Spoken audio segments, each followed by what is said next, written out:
Jesus' disciples had been hard at work.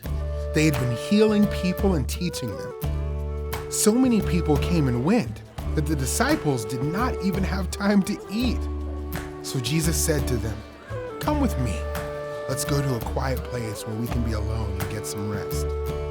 Jesus and his disciples got into a boat to cross the Sea of Galilee, but many people saw them leaving.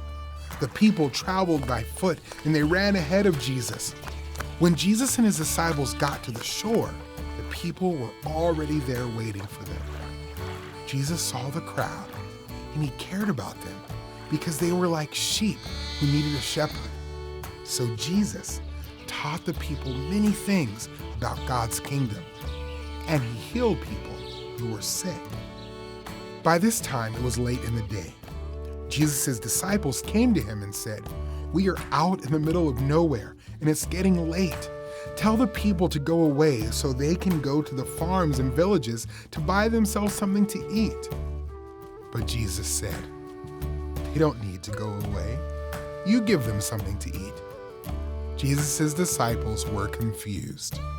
"We can't feed this many people," they said. "It would cost a whole year's pay to buy enough bread for them to eat," Philip said. Jesus asked, "How many loaves of bread do you have? Go look."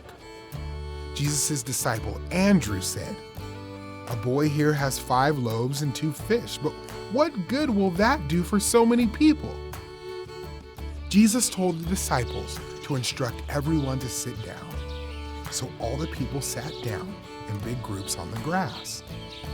Jesus took the 5 loaves of bread and the 2 fish. He looked up to heaven, and then he blessed the bread.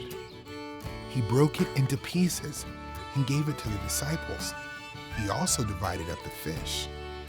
The disciples passed out the food to the people, and everyone ate until they were full.